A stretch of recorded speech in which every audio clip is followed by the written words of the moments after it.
At unsay mensahe si imong papa? Unsay gusto ni papa? Pa bago na. Ano kayo? Kapag bago na kay Looy na kaayo ni diri ako si Mama Looy na kay trabaho. Saray pa. Guys, no. Sabi niya guys na maawa daw. Sabi niya, pa, maawa ka naman sa amin. Si mama nahihirapan na daw sa trabaho. Kaya, ito guys, mga malalaki mga katawan ko guys, no. Medyo mataba sila. Kaya, naawa ko guys, no. Medyo malayo din tong tinitirahan nila guys. Kaya, pinursigi ko talaga silang inuna ko guys sa pag-save guys, no. Kaya,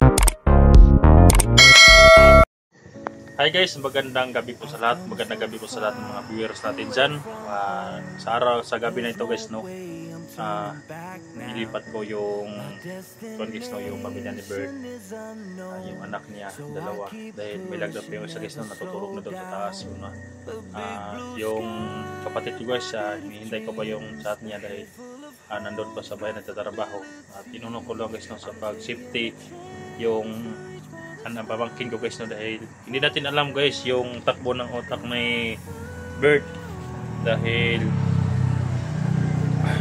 sabi nyo parang nakadrugs na guys, no. Kaya ito safe naman ito guys, no, dahil ito si nanay ang may-ari dito sa bahay dahil matagal na din ito guys, no, na bahay dito talaga ko nilalagay yung mga natulungan natin. At sa ngayon yung mga pamangkin mo na yung tutulungan ko talaga guys, no, dahil tumulong naman tayo sa ibang tao. Yung pamangkin hindi natin matulungan, kaya silang priority ko na tinutulungan ko guys, no, sa gabi na ito. At kanina nag-isip talaga ako guys, no, kung saan ko sila ilalagay. At nagkapagpasya ako guys nga dito dahil safe sila dito guys, no. Baka maabutan sila ni Bert na sa bahay nila guys, no. Problema kung naka-drugs yun at kung anong gagawin sa kanya guys, no, dahil nakita ni Bert na pumunta tayo sa bahay nila. Kaya sinisip ko nila guys. At ito po yung mga dala nila guys, oh. Ayan, yung dala na mga pamangkin ko guys, ayan, kaya bakin na yan. At yung kapatid niya natutulog na doon sa akon guys, no. Ayan si nanay guys, ito ang dito siya mag-alalaga sa aking mga pamangkin guys, no. Ayan, na yung kapatid niya may lagnat kasi guys, kaya kailangan pagaling guys, no.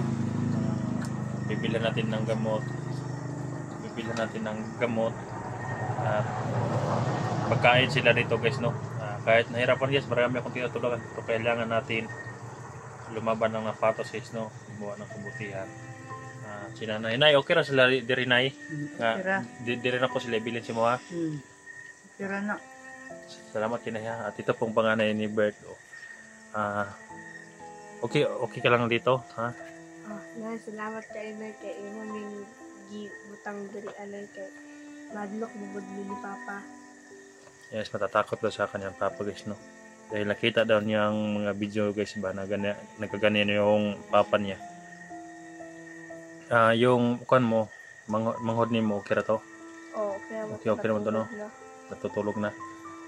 Muna yung mga gamit mo tanan. Sa yung mama na po dere.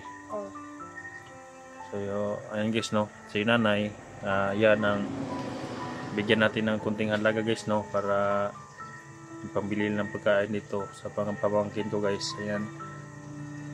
Hindi pwedeng hindi natin sila bigyan kahit konti dahil pambili nila ng pagkain guys, no? At may nilalagnat pa. Kaya salamat talaga sa yung support. Siguro bukas akit kami guys para sa pag-rescue nila Bilat Rabin. Na ang dami na guys, no, na nagka-tridor. Kaya sana okay ang lahat ng ito guys, no, dahil si Jack hindi ko na talaga nakita sa video si Jack guys, no, nila. Siguro tumatakas si Jack guys, no, dahil yun din ang sinasabi niyo. Kaya ito na isa ka ni tang nay, asa mo ito ni plaster na ilang gamit nay? Ha? Sa babaw? Siya ko rin ko ano kulita si plaster ito ha.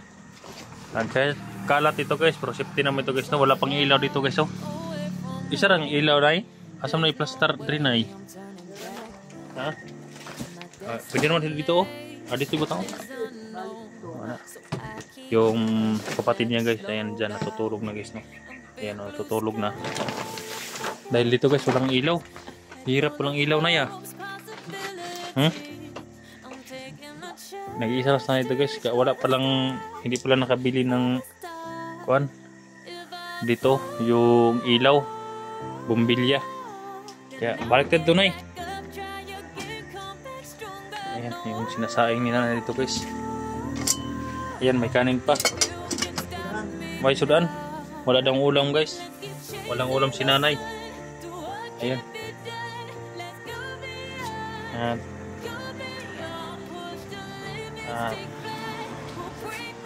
Pag binutan mo diri ha.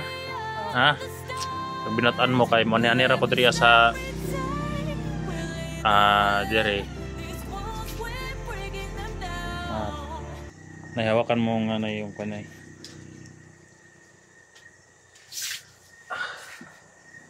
Nara mo kung mukuhaan si Madre mo tabang. Importante nga malayo mo sa inyong papa dahil hindi natin alam yung takbo ng utak ng papa mo. Sana maintindihan ng sasabihan mo yung kapatid mo na ganyan yung nangyari. Nilipat tayo ng ni Manoy para hindi tayo mapahamak. Hindi na natin alam yung takbo ng utak ng papa mo. Mamaya pa yung darating yung mama mo.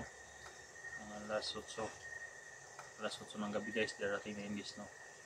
Kaya nahirapan din ang mama nito dahil siya lang kumakayo dahil si Bert na umuwi. Parang baliw na kasi.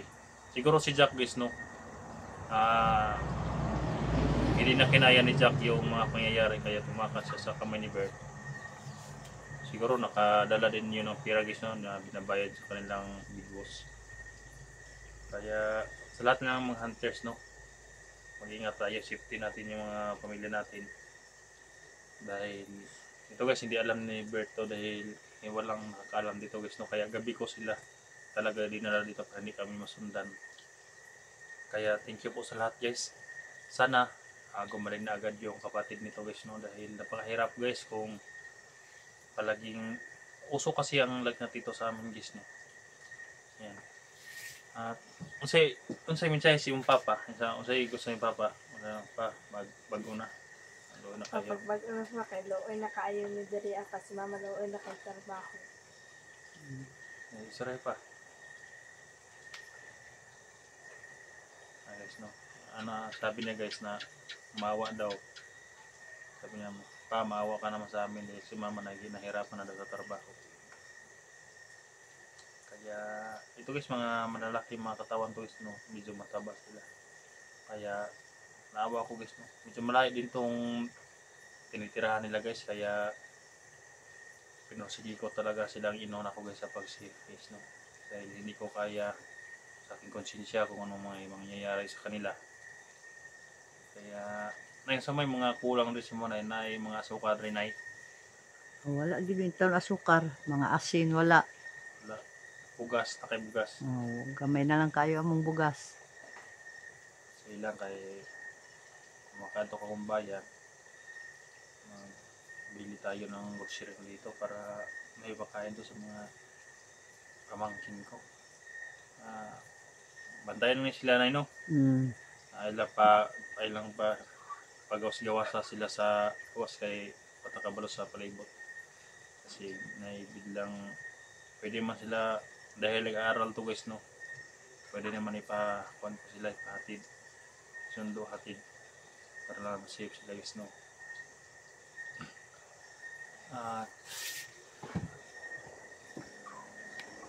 Yan po guys, no. Kailangan natin bibili ng ilaw ni nanay dahil wala siyang ilaw, na isa lang yung ilaw niya sa kwarto niya doon, walang ilaw. Bakit walang ilaw? Napupunder na Punder na. Wala palit. Wala kapalit? Wala. Ayan. Muna yung mga sudan nagbugas? Wala na ibugas. Uy, sulod yung bugas, gamay na bugas. Wala nila kalungagan. Ha? So ilang kayo magpalit na bugas yung muna mga pa inang lanaw ni Modri. Basay na mo tabang sa to ginagmay lang para makapalitag mga kunin mo rin mga kape para hindi na ako mag-iisip doon sa bundok. So yun lang guys, no, short video muna tayo ngayon guys, no. Labis na po salamat ni nanay na pumamayag siya dito muna ako o ititira yung mga dalawa pamangkin ko.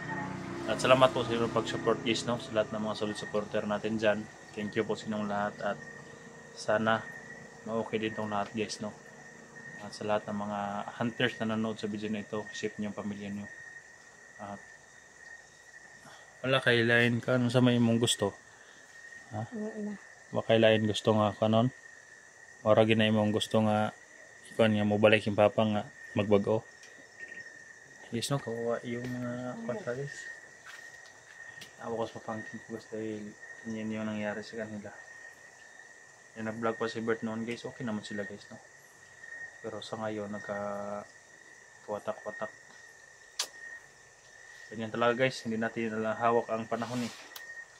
Kailangan natin na magdasal, maggawa ng kabutihan. So yun lang guys, no, maraming salamat po. Hanggang dito lang muna ang video natin. Importante na nalaman niyo guys, no. Hindi ito alam, walang nakakaalam na sa lugar na ito guys, kahit yung mga kasamahan ko. Wala nakakaalam dito guys, no, ako lang talaga. Dahil po pag-share sa video natin. God bless.